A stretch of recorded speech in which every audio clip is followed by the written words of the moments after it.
Maintenant. So, good evening, everyone. Welcome. Bonsoir tout le monde. So, we're really excited tonight.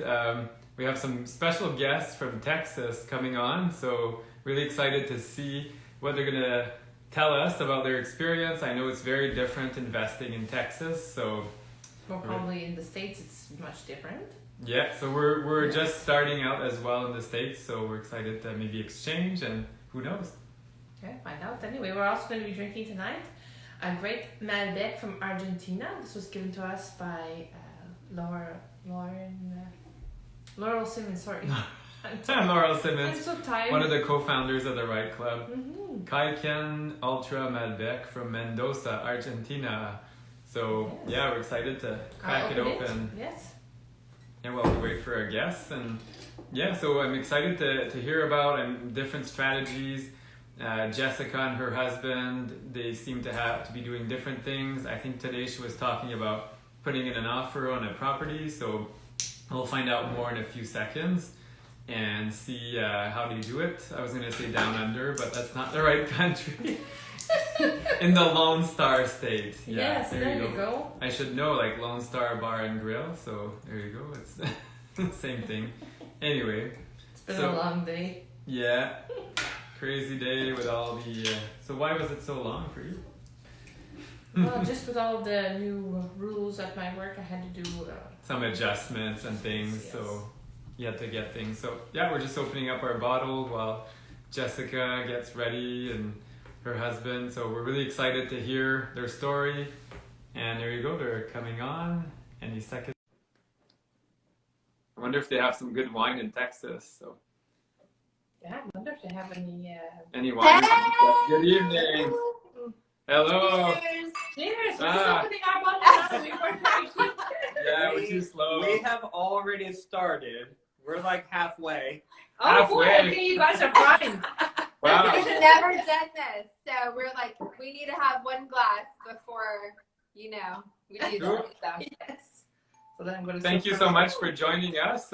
Please tell us about yourselves. We're really excited. People from Dallas, Texas, so that's very exciting.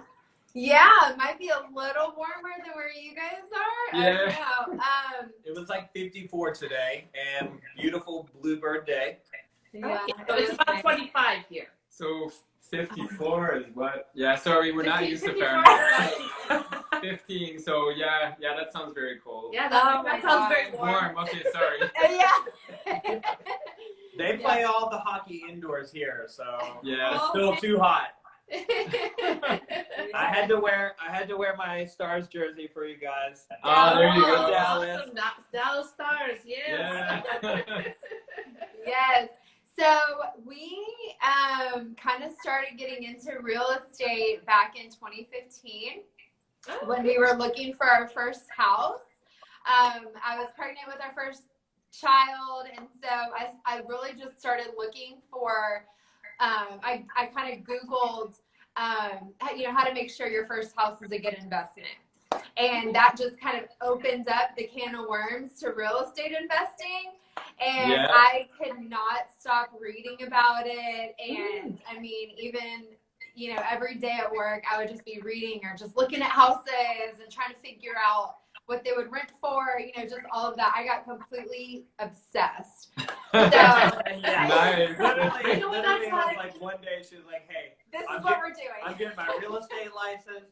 I'm not going to be showboating. I'm just trying to find the deals. We're going to scoop it and go. And I do construction. I've been doing outside construction with my dad since I was in middle school and high school. And that's what I do full time now. And I also have a buddy that we focus more on the interior of the house. And my father and I focus on the outside. So I've been in construction, and so when she was starting to talk about like, oh yeah, we're gonna do this, I was like, oh, okay, we're about to go on a ride. Yeah, here we go.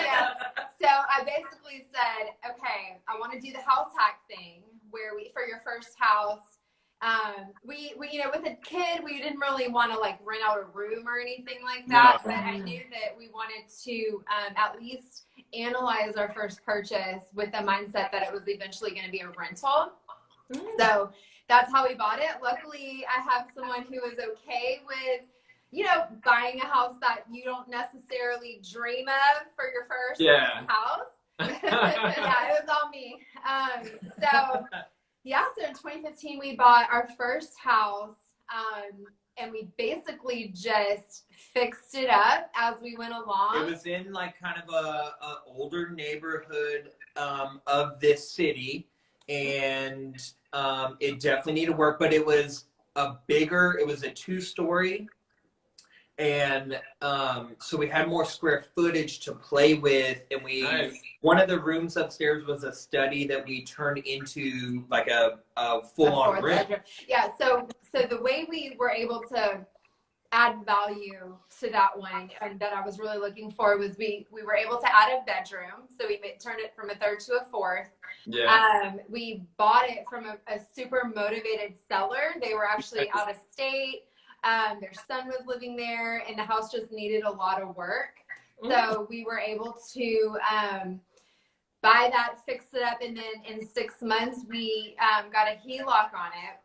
Oh, great. So we were living there, and that's when we were able to kind of leverage that and buy 2 more houses at that time. Yeah, that was actually a great move to be able to get the HELOC on that house, because we're savers anyways, and so it allowed us to save a good chunk to where we could put that down on a house, another rental over in another town, but have enough money of our own to finance the rehab of it, to where we still had money on the HELOC. And that actually was what we used to purchase this home that we're in now, in a nice part of Flower Mound where I grew up, where we live, 15 minutes north of the airport, prime location. Nice. Wow, And we're great. good school districts. I know in the States it's very different. Like in Canada, the whole school district thing is not as common unless we want like French immersion schools or something like that. But I know in your country it's much more important. Like you want kids to go to certain schools. So it's a big deal. There's public and private, but then within the public there's different stages, and then within the private there's different stages. So literally you can put your kid where you want them to go. Yeah. Wow. Whoa, okay. That's how we started. Yeah. So we actually just sold that very first original house this past summer. So basically what happened was last summer we moved, we had our primary, we had 2 rentals, and we have an Airbnb also. So we have 3. Oh, busy people. Yeah, I know. So, but then last spring when coronavirus hit, we were kind of thinking about wanting to sell this particular rental anyways, because it was big, it was like the biggest house in the neighborhood. It was just a really big rental. We have a 3-year-old and a 5-year-old that are like occupied with iPads. Oh wow, you're very good. Keep them quiet, but anyway, okay. so when coronavirus hit, my tenant got laid off. She was starting to be late with the rent. And then, like I said, we were already kind of thinking about selling it anyways, just because we don't know what is going to happen with the economy and all that. So we thought, okay, this might be a good chance to have a stronger cash position going forward. So we did sell that one last summer, and we made a really good profit on that. So now the plan is to use that kind of cushion to continue buying and then do the BRRRR method, Nice. And we have one of the BRRRR queens here watching us, Sarah Larby. So in Canada, she's like, she's all Texas, about the BRRRR. represent Texas. Yeah, Texas. I know, and she's looking for places to invest. So Sarah, maybe reach out to let's do it. Yeah, maybe in the States. DSW market, it's hot. It's very hot, yeah. Well, it's very stable. It's a very stable market. Good. That's good. Yeah, because I know some states, like here, some provinces more out west, the markets are hot or flat, and then where we live in Ontario, it's just like this. So that's how it is here. Well, that's what happened back in 2015 when we bought that first house. I said, okay, I want to buy a house every year. We'll move in, we'll rent it out. Well, the market went like a hockey puck. ever since 2015, and you could not find anything.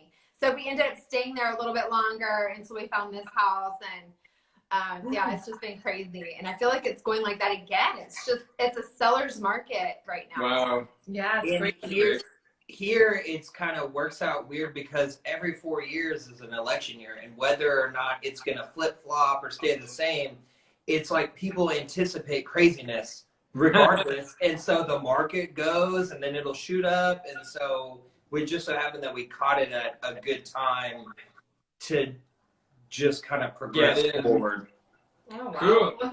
We have a question from one of our listeners. So they're asking, the person says, I'm late to the party. Where do you both reside? So we're in Ottawa, Ontario, Canada. So national capital of the North Pole. Yeah, and there you go. Dallas. Dallas. Well, that's a we're good one. in the Dallas area, so we're like opposite. So there's like Dallas, and then Fort Worth is directly west of it, and literally you could draw a circle around everything, and all of that is city. It doesn't matter what city you name, you're in a giant metroplex. Yeah, that's what I heard. It's very, very flat and sprawling city. Like we tend to have, I guess, more density here. Like not everywhere, but Ottawa's quite spread out here. Like we're 1 million people, and I'd say it's mostly suburbia. yeah, it's all suburbs. Like an hour to drive, like from one end to the other. Yeah, I think that's similar. Yes, that's probably pretty similar. There's like industrial cities within the metroplex, but then there's definitely suburbs everywhere. Oh, yes. Yeah. So what are you guys mostly investing in? Is it single family homes, or are you doing multifamily, or? Right now it's single family. I think we're the most comfortable with that because we just know it so well. Yeah, And it's your niche. yeah, it's kind of our niche. Now we have kind of dreamt about multifamily one day. But you know, that would be something like way down the road. But yeah, right now we're just kind of focusing on single family. Oh, so single family has better market appreciation than I think so too. I think this is the exit strategy. Yeah, I'm sorry. No, that's okay. And you can get the HELOCs and all of that. Exactly. Rather than multifamily, like when you get larger, you get commercial lending and stuff. Yeah. So it's more cash intensive, but then you can do the BRRRR as well, but much larger scale. Yeah, exactly. And then you're trying to sell to investors, which I think is harder instead of a single family, where you can probably make more money, you know, on the exit strategy. So yeah. So as a part of your exit strategy, like what do? Do you sell it vacant and stage it? Like what's your strategy there? For if we were going to sell it? Yeah. I'm a huge proponent of staging. I think one of the things we learned when we did sell that rental that we over the summer, so when we fixed it up really with the intention of it just being a rental forever. So different finishes that you would do in a flip. But this neighborhood also doesn't like require marble countertops. So we were kind of right on that borderline, but I think in the future, and just from different things I've read, I think it kind of pays off a little bit to, even if you are renting it out, to make it good quality, you know, at least mid-range. Yes. So that even if you are like one of the better rentals, you know, you'll get the better tenants. And then if you do have to sell it, I think it's worth the money to just really go through and just update anything, stage it, professional pictures, partner with a realtor. If, you know, at the time I think my license was inactive, so I used a girlfriend, but I think all those things pay off. If you do need to sell. Yeah, that's a very good point. It is if that's your exit strategy, and you're, especially with single family homes, I find staging it and working with a good realtor, like you said, is a really good strategy. You're selling the dream, like the dream home for someone. Maybe it's no longer yours, but a young family can see their future there, and it's really exciting. And you guys are a power team. I mean, construction and a realtor. Wow. It's like HGTV. I'm basically just the vessel, the train, and she's the guy throwing coal in, being like, this we're is what going. we're doing. But I mean, you bring up a good point, because you guys work together. I mean, to have a partner that when you go up and say, hey, I want to buy rentals, you know, or hey, I want to live in a rental first, to have someone that's willing to like join that ride, I think is like make or break. Because I've even had people reach out to me and say, hey, my husband isn't really on board. What do you suggest? Oh, and that's like, cool. Well, you got to work on that first. Yes, the relationship is very important because it can get stressful. Like we've had some, we do more multi-family. So I watched your video from, was it yesterday, where Francois, you had a rough day, and then Jennifer, I think, had to call someone or like. Yeah. You often have to tag team it, right? So sometimes Yes. we end up doing a little bit of the other person's job sometimes, just because. Well, I don't know if you're going to swing hammers for your hubby, but Yeah, right. Yes, because if anything is going astray in the real estate game, it can go astray in everywhere else in your life. So it's like, keep a tight ship. We're like the tortoises of the hair race. So for us, the single family for right now is okay because we can just one at a time get going. And to us, we have always just stressed like having a good base and a good foundation will make that rocket ship go up to the moon versus just peeking out early, you know, like you didn't quite have it. No, it's so true. And you have to really work with a strategy that you want to work with as well, because that's what's going to work. That's what you're going to work with. Yeah. Not you can't sleep at night and you need a lot more of this. So, so what are you guys drinking? Is that like Texas wine? Okay, so this is, I'm a red wine drinker, but Jessica is definitely the white wine. She would probably prefer a Chardonnay or Moscato or Prosecco. But this is a bottle called the Snitch. It is Napa Valley. Looks like it's like a mug shot. Yeah. And it's very good. It's like a little dry, but it's good. We're not really wine connoisseurs at all. Probably you guys know way more than we do about wine. No, we like to pretend we do. What are you drinking? So we're having a Malbec from Argentina. So nice. Nice. Okay. It was actually a gift. So I'm part of a real estate investment group. It's called the Right Club, Real Estate Investment Training and Education Club. It's a mouthful. Anyway, one of the co-founders, he gave us a nice bottle, well, a few bottles. We had a nice like a basket for Christmas. Yeah, it was nice. Oh, perfect. Merry Christmas. Happy New Year. Happy New Year.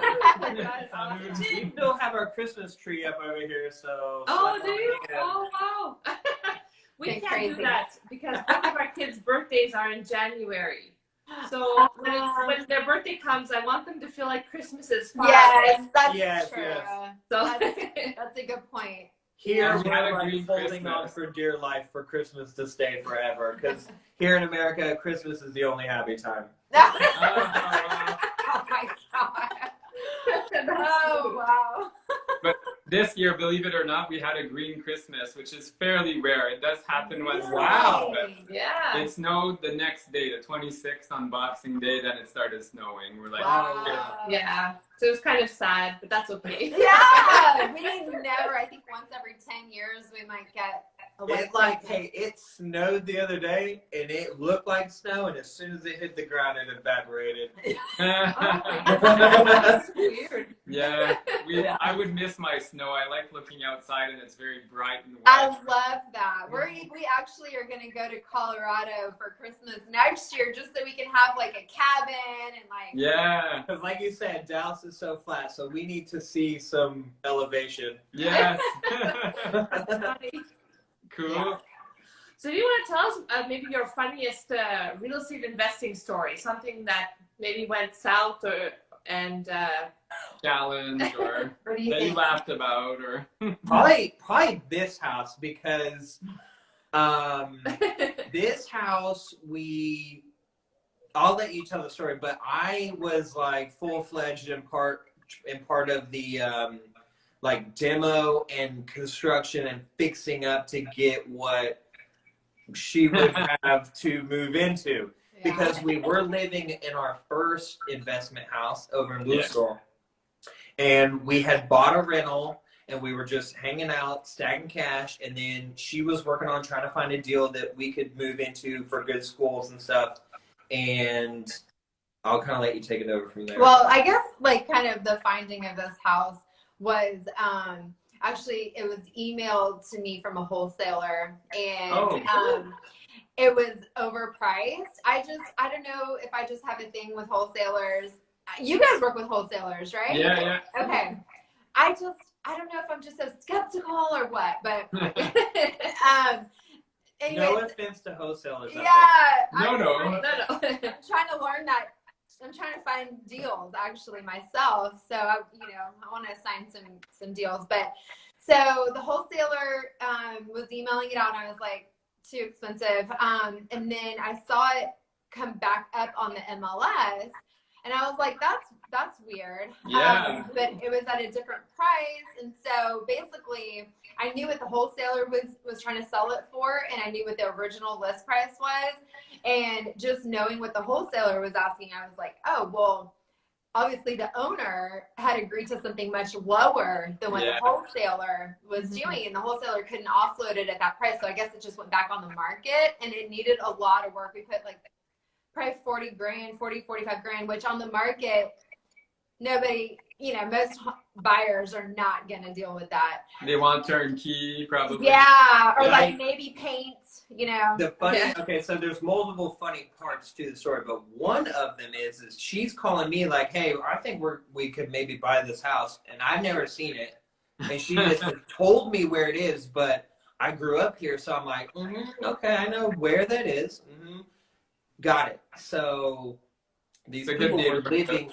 Yes, it was, to me, when she told me, I was like, oh, the elementary school is at the top of the street, and then there's like a big, nice duck pond. Oh, nice. Place that's like 2 blocks. So it's just perfect. Really good location. So when I saw it go back on the market, I just knowing what the wholesaler was selling it for, I just called the listing agent, and I was just like, hey, we can do this much. And she agreed to it. It ended up being, so they were originally listed at like $285.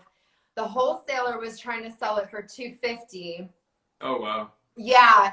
But it needed that much work. So she's like downplaying it. She's like, oh, it needs a little work. No, it needs a lot of work. So anyway, I offered $220. So another $30,000 under what the wholesaler was trying to do it. And they took it. Whoa. And, congrats. Wow. Yeah, they took it, which is like, this was 2 years ago. So I think like, you got to just make offers sometimes and just see what happens. I think because it had like been on, took it off, went back on, and the fact that it when she said it needed work, I was like, yeah, it needs work. They all do. But literally, I feel like these people were kind of living in a place that maybe was semi-uninhabitable. That's a nice way of putting it. Okay. Yeah. So when we got it, when I started doing the demo, I was like, oh yeah, no, good thing we got it for this, because it's going to go more. Yeah. It just always is going to go more. I'm a construction guy, and it always goes more. Right now, me and my partner are currently working on a duplex over in Fort Worth that my partner told this investor guy who we work with, we have a relationship with. It's like, do not buy this house. This is over in Fort Worth, kind of a sketchy side of Fort Worth. The guy was going to buy it for $100, and my buddy was like, no, don't buy it. Somehow the guy bought it for like $80,000, and he was going to have us put $40 into it, the duplex, and we were like, $40 will not even get you fully completed one side. And so now we are up to basically, this investor has bought the property for $80, and he's about to give us $100 for basically all of the material and fixing it up. Ouch. So it's just crazy. Wow. Yeah, the materials, I don't know how it's been for us. It's gone up like through the roof because of COVID and labor. Yes. Yep. Yes. It's crazy. And people are just, I mean, I think the most important thing is like not to get too eager as an investor and just try to force numbers to work or like cross your fingers. You know, that's speculation. Yeah. She runs the numbers like 100 times. And so it just, good idea. If it doesn't work, then it doesn't work. And I think that's why it's nice that we've built a little foundation, because we don't have to push anything or make it happen. You know, if there's a deal, obviously we're going to try and get it. That's it. You're not in a position where you need to buy. That's right. It's not an emotional decision. It's a business. Yeah, business, hard numbers, and then that's it. And it's not a like your dream house. contest. Yeah. Yeah. So what are market rents like in your area? What are what? Market rents like? So if you Market pay rent. a house like $200,000, do you rent it for $2,000 a month, or how does We try. So what I have realized is that, you know, the whole 1% rule. Yeah. It's the less expensive the house is. So like you buy a house for 80 grand or you're into it for 80 grand, you're probably going to rent it out for 1,000, right? But I think once you get to the 200s, it depends. Like in the particular city that we live, like the neighborhood that we live in, it's, you know, it's hard to get to the 1%, but you get really high appreciation. So we're kind of trying to find that balance. So I would say market rents are, you know, 1,500 to 2,200, somewhere in there is where we like to be, because you don't want to get too high, because then They could just go buy a house. they'll buy a house after. That's it. Exactly. Yeah. What about where you guys live? Here it's really like where we live in Ottawa.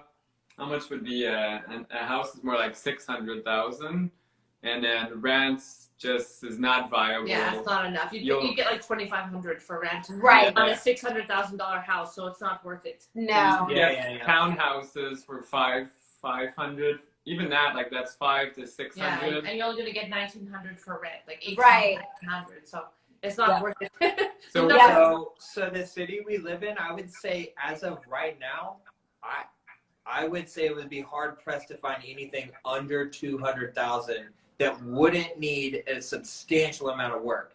Here, I feel like our city is from the 200,000 to 5 million range.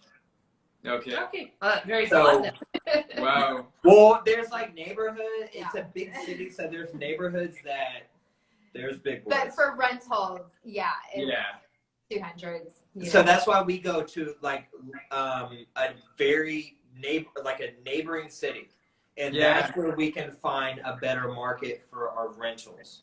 That's what we do great. too. We always do have secondary markets as well. It just works out better. It's more renter geared, because more people are renting in those markets as well. Yeah. Interesting. Okay. Yeah. But the appreciation, like you're mentioning, is insane here too. Like a house goes up almost 100,000 every year here without anything. Yeah. It's nuts. So that's awesome. Yeah, it's just finding that balance, you know. Yeah, exactly. Yeah.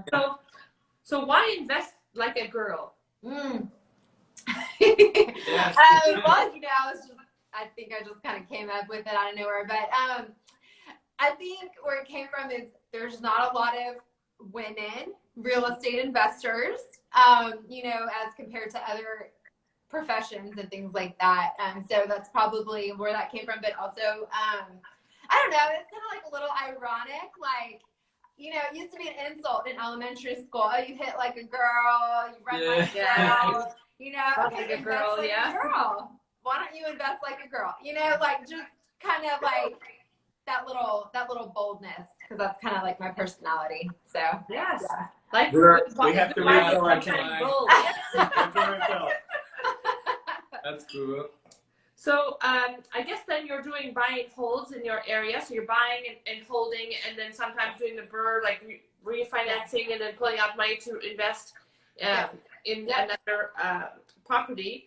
Yeah. So what would be your little bit of advice, real estate investing advice? People getting started, like what? Yeah. Thinking about it. Getting started. I would definitely say she had one already with just if you're going to rehab and upgrade and kind of fix up to get a renter in there.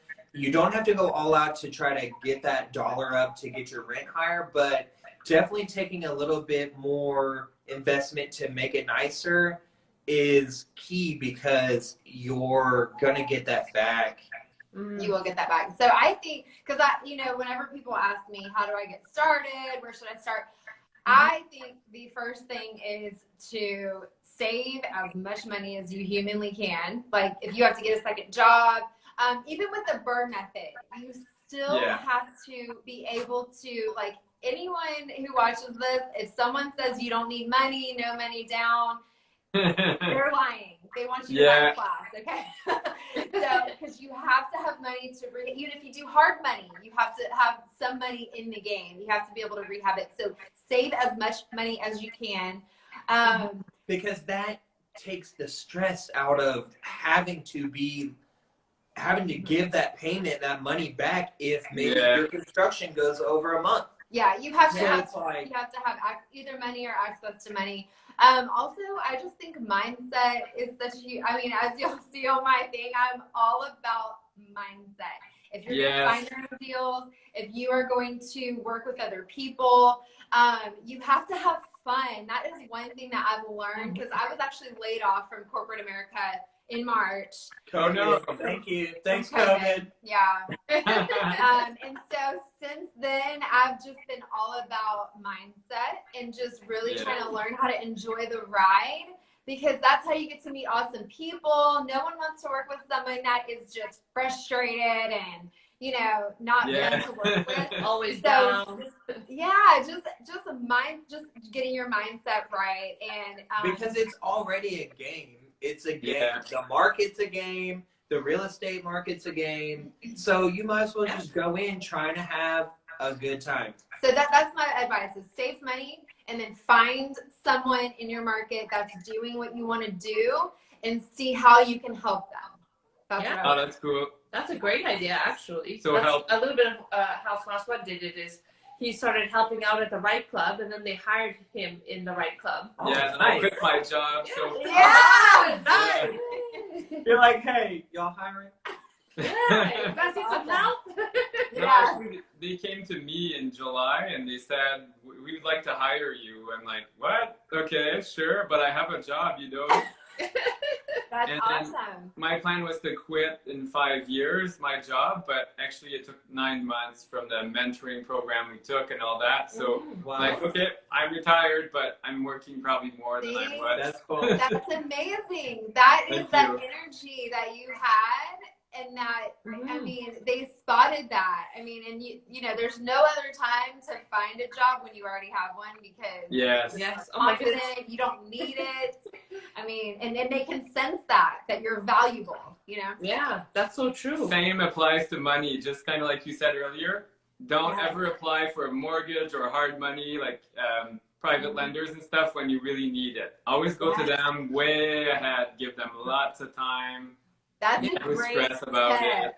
That's a really good tip, really. Because people can sense desperation. They're like, ooh, I'm going to take advantage of that person. Yeah. When you're starting to sweat a little bit, Yeah. I don't need it. Is it Texas in July? Yes. Oh, I see Sarah's still watching me. Sorry, Sarah. Sarah's one of the co-founders of the Right Club, and she's the bird queen, I guess. That's awesome. Let's do a deal. Yes. I don't know, Sarah, if you have any American people in your program, but that's something to look into. So what are you guys looking for right now? Are you guys looking for partners? Are you guys looking for deals? What's the next step for you guys? So I am looking for deals all day, every day. I want to be my own wholesaler, or be able to assign the deals that don't work for us. But I'm looking for deals. I'm looking for single family rentals. If we can't buy it, she's gonna sell it or to someone or something. She's daily hitting the pavements while I'm working with my construction people, doing other projects that may or may not have anything to do with this. Yeah. But if we if she finds a deal, we are going to do it and then get it done, whether it's renting or buy and hold, or like, I think that's why I said maybe like try to upgrade on your finishes a little bit, because even if you live in it for a little bit, you can enjoy it and then stick around and then sell it, and it still holds the value in all three stages. Mm-hmm. Yeah, that's so true. That's the enjoyable part. Like, instead of putting up with stuff, splurge a little, and then your tenants will enjoy it, and then the appreciation on the property. I mean, you'll nuts. Enjoy the appreciation on the property. Well, and she's we got a kid asking something. That's okay. You can introduce them if you want. Yeah. We know what that's like, but we have teenagers now. I just can't imagine. It goes by so fast. Oh, yes, way too fast. Our son is going to be 17 and our daughter 15. Oh, my so it goes by fast. Does it get better as they get older? Yes, absolutely. Some of it, better and better. It's always hard. Especially they're getting their driver's licenses, so we're like, yeah, you want to go on an errand? Yes, go do the groceries. Yes. Walmart pickup? Go ahead, it's all yours. I bet she's like, oh, I'll go. Yeah, they're super happy about it. I'm like, I hate going there. You can go. Oh my goodness. So you said you look for deals all day. What do? Do you knock on doors? Are you sending She letters? knocks on doors. She makes a call list. I do. I have lists. I call. I kind of have gotten a schedule down where I'm trying to make sure I'm hitting people multiple times. Yeah. So I have I tried to get really organized on that. When I first started, I was just cold calling. And I realized that I wouldn't hit people. I would call people one time and then never again. But really the key is to call again, send them a text message, and then I will door knock too. So I'm doing that almost every day. So since I was laid off, I'm like, okay, I'm going to do this full time now. And so it's like my full-time job. Oh, wow, that's great. So how do you find that works out for you? Like, do you find that you get, are you finding good deals that way? Yeah, I mean, so really, okay, through the holidays and everything, it's been crazy because I had my kids all last year. So the last probably couple months I've been hitting it the hardest, and I have. There's a lag time to it. So that's what I would encourage people, is that the first call, because it's a grind. I literally yesterday, this guy was going to forward me to his attorney and blah, blah, blah. I mean, it is hard, but you have to stick with it. And because usually the first time you talk to someone, they're not going to say, oh yeah, I want to sell my house. Here, take it. Yeah. I can't believe you called. It's a miracle. So you have to just get the rapport with them. And then just in the last couple of days, I've had 2 or 3 people call me who I had talked to 2 months ago that are like, hey, I'm ready to sell. Or, hey, I talked to a guy this morning that said, you know what? My tenant just gave us notice. He's moving out. I want to cash out. I want to sell. So, and these are all off market. They're not, no one else knows about it. So, that's the best time to buy. Because then you don't get bidding wars and offers. And you can take your time to finance it. Since you have multiple properties, then you can structure it with your mortgage broker, look for that hard money if you need it. Then you have time to not stress. I have a few weeks, I'm okay. Exactly. Oh, that's great. And with door knocking with her, she can find the stuff that might not even be on the market and no one's even thinking about, or someone that might really be in trouble, that might about to be getting foreclosed on, that it's like the last desperation, oh my God, you're my savior. Yeah, because you saved them quite a bit that way, because I didn't know about that. I thought when you were very close, you lose anyway, but sometimes they're able to recoup some of the money they put for the property, and you can really help families. So that's exactly. Nice. And that's the mindset that I go into it with, the mastermind group that I'm a part of. It's all about really, and really, I think you have to go into it with the mindset of I want to find, who can I help? Who's the person that I can help? If you don't need to sell, why are you knocking on my door? I don't have a sign out in my front yard. Those people, okay, great. That's not who I can help. I'm looking for the person that is too embarrassed to call a realtor. Maybe it's a hoarder house. maybe they're going through divorce. That's who so for anyone that sees this, a lot of people really hate cold calling and door knocking, but that's where the gold mine is, you know? Yeah. Because the same thing for her, like if she's trying to, a good deal is a good deal for both parties. So she wants a good deal, and so does the seller or potential seller. So somewhere we're going to find where both people are happy and we can like move to the next step. Yeah, that's win-win. great. So yeah, you're really helping people out of a bad situation. Right. And you become a bit of a counselor as well sometimes. I'm sure some of them you build a relationship. There's some really sweet older people. I used to work in retirement, so I grew attached to seniors. They're so cute. Yeah, they are. That's also another tidbit. Is a good place to look for get properties. Wholesale deals. Is actually with people who lease in the retirement homes, because they are always in contact with people that are needing to sell their house. That's a great idea. I used to get calls all the time, like my mom needs to move tomorrow. She broke her hip.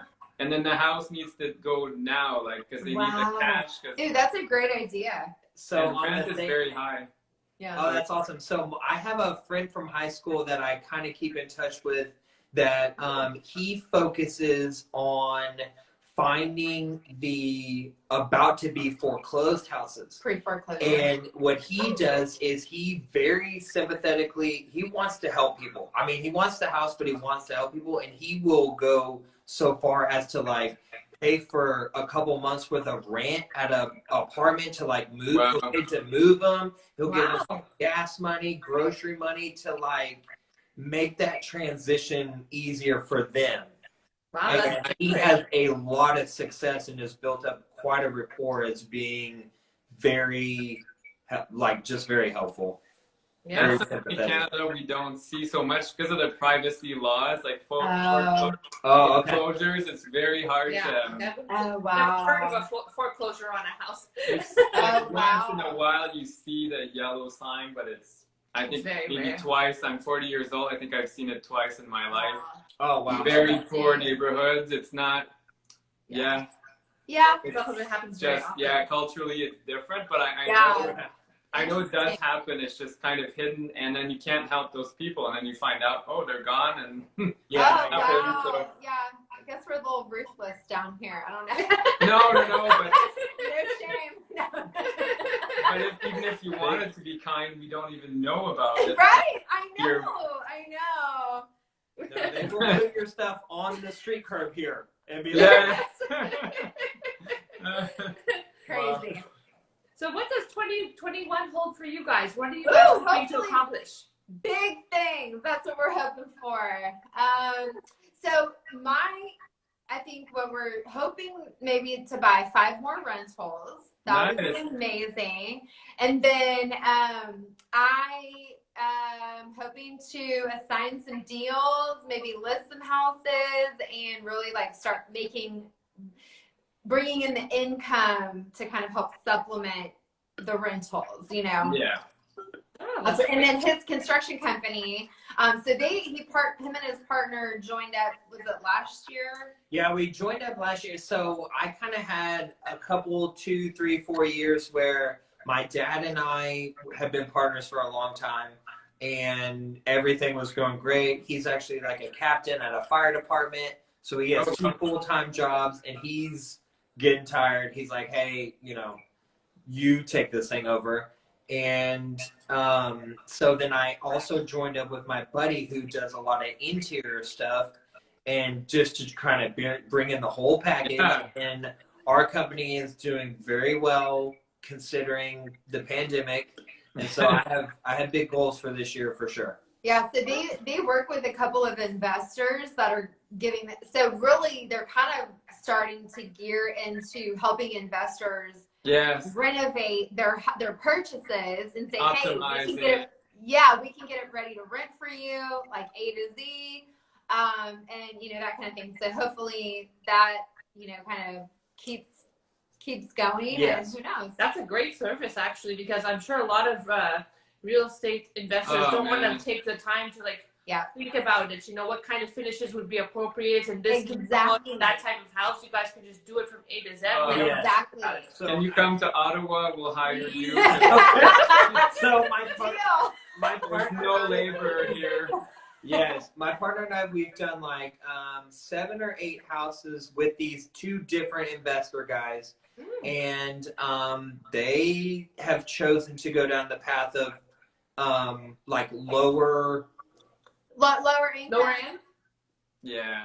Like Okay. I would say like CD houses, you know. Okay, so that's what they like to do, Mm-hmm. and so that's what we fix up, and it's pretty much almost every time we tell them you should have demolished this thing, but they say fix it up. So Wow. we're going strong on that. But at least you don't, like, your construction's a bit different too. You don't have as much, like, you don't have basements as much as, Yeah. it's less common, so Yeah. less insulation. You don't need an enormous furnace like we need. Yeah. Stuff, Yeah. so that helps. But yeah, demolishing, like here, when you say demolish, it doesn't happen often. Yeah, like, yeah. Total Wow, tear. that's so interesting. Yeah. It's the basements and stuff, right? Yeah, we often put apartments in the basement. So if you have a bungalow, Yeah. people are Okay. adding a basement apartment, and that's super common. That's how you turn into duplexes and Yeah. plexes. See, I wish we had that opportunity actually to. Well, so that's one thing maybe to everyone who's watching is like, if you do find a deal, try to find where you can add more square footage, even if so far as to take it where you're like maybe thinking about adding on to the floor plan of the house. Yeah. Just to get more square footage or add another bedroom or make the master bigger, because then that value, you're going to get it back when you sell it for sure. Or if you're gonna refinance it. Or refinance. Yeah. Like doing a bump out and stuff. We see that a lot on HGTV. It's Yes. not common here. The lots tend to be smaller, so a bump out, you're like in the Right. neighbor's house. But, Right. but in older neighborhoods, Build yeah, line, build line. like the house we have here, it's nice. It's on a ravine, but when you look out the window from the dining room, you can't see the backyard because it's so small. You're right in the ravine. The deck just drops off. Yeah. Exactly. It's like, oh, there's nothing. I'm like, there's people in our backyard. No, they're in the ravine. So. Yeah. So if somebody wants to get a hold of you guys, wants to work with you or sell them your house, their house, their house. Sorry. Yeah. It's been a long day. How can they get a hold of you guys? Find me on Instagram, send me a message, and we can definitely work something out. We kind of do all of it, even if it's just construction or helping find a deal, listing your house. We like all of it. So Amazing. That's great. Yeah. I love your energy. Yes. thank you. That's why I wanted to have you on, and I didn't know about the power team, and we're Yes. starting to invest in the States now. She's the power team. I'm Yeah. just trying to make it up the hill Yes. to retirement, please. She'll keep you attached and pull you up the hill. Yes. Sometimes I have to tell her, like, hey, slow down. Yeah. We're the turtle. We're the turtle. Relax. Yes. So we'll have to stay in touch because we're starting to invest in the U.S. So we're buying in northern part, but eventually, we want to go to Dallas and nice. Yes. So Yes. Or if you ever travel and somehow you're like, you know what? Dallas is on my top 5 places to go all time. Let's go. Come hit us up. We would love to that'd take be you guys out. That would be so much fun. Yeah, Yeah. or we might go to Canada. Yeah, hey. I've never Yes. been to Canada, so. Yeah. Oh, if you ever guys want to see lots of snow, you guys can. Okay. and nice log cabin. Yes. When is the 1 month that there's no snow? There's July and August. Yeah. Oh. Perfect. That's when we want to leave Yeah. because that's when it's like It's 110. It's here. about 110 here in August. Oh Wow. yes. Yeah. No. I know. Awesome. We went actually to Disney World in Florida in August one year, We and it suffered. was so hot. I was actually. Oh, that's like jungle. We lost 10 I'm pulling pounds. scarf, and I was running into the store saying, "I'm Canadian. I need air conditioning." Oh, You're like holding lost up 10 in the pounds cooler. in 1 week. Yes. I never sweat so much in my whole life. her No. parents live in Florida, and when I would, they live here now because of our kids. But when we were dating, when we would go for like Thanksgiving and Christmas. Every time I got out of that airport, I was like, "Oh my god." Oh. So humid too. It's Yes. Yes. But It beautiful state, lots of nice things. I've never been to Texas, so we have to go. And Yeah. there's a chain of restaurants. It's very popular. It's called Lone Star, so it's all based on Yeah. Texas. Oh, food. nice. Yes. Cool. So I don't know if it's authentic, but anyway. Okay, yeah, I was gonna say, Wherever I we hope go. it's doing it justice. I hope Maybe. We'll have to It's try nice it out food. and see. Awesome. we've had so much fun. We were kind of nervous. We were like, I've We've never never been on done TV. a live before ever, but it's so fun. It Yeah, is. It is. It's just a bunch of people chatting and Yeah. people You get got to know about you different guys. wine. King Yeah. of- Great wine. Yay. And we don't have Cheers. masks on. Yeah. No Yes. Yeah, no masks. No mask, yes. Oh, great. Well, Well, let's hey, chat. maybe have us on the show again. Yes. Yes. Absolutely. Maybe. Well, next time when you wholesale a deal, tell us. We'd like Yes. to walk us through the steps. Yes. When I sign my first deal, I will let you know, and we'll talk about the process. What Yeah. about you guys? Do you guys have some rentals or investing or what? Yeah. Yeah, we actually have, we do mostly multifamily, so 2 to 5 units right Oh, now. awesome. Yeah, and we have one cottage that we Airbnb. So it's Oh, Oh, very- we do too. We have one. Yeah. I think we're gonna stick with one. Are you guys Yeah. doing more? Yeah, I think we'll stick with one. It's more work beneficial. Yes. Just But because, what we like, I don't want to be dealing with this anymore. It's No. hard. I think Airbnb could be a whole nother conversation, probably. Yes. Yes, that's so true. But it's near, there's a wine region in Ontario where we live, so that's why we like the cottage. It's in the wine area. So Oh, very Yeah. cool. Very cool. Yeah. it's by one of the Great Lakes, so Lake Ontario. So it's nice white Nice. sand, and it's not right now. It's frozen, so you can't. Yeah, go. yeah. Yes. But a cottage is more like a baby. You have to watch it every day. Yeah. Exactly. Rental's more like a teenager. You just have Yes. to peck over it. Freedom. That's the biggest thing with the Airbnb. I think why I don't want to do it forever now or do more is because when there's a problem, it's now. Like Yeah. now. Yeah. It's Because not they're like there, a they're renting it tenant, now. you know. Yeah, you can get to it when you get to it. But Even when you solve that problem, now they can still get on there and be like, yeah. I want a discount. I want a refund. Right. Yes. Exactly. you're like, hey, I already asked you if everything was okay, and you stayed the night. Then I asked you again if everything was okay, and you said yes, but now you want a full rebate. Yeah. Yes, exactly. It's hard. It's hard. That's a whole nother conversation. But yeah. Yeah, let's do this again. I'm gonna get some wholesale deals and we'll talk about how we can help some other people, you know, do it too. Maybe Awesome. raise capital, different things. Yes. So great. The exchange rate is very good right now. We're at 7 Yeah. cents on the dollar, so we're Oh, not nice. bad. Okay. Yes. Awesome. Great. Well, have a good night. Have a good Cheers. night. Cheers. Cheers. Cheers. Bye. Bye. Take care. Yeah. Bye. Happy New Year.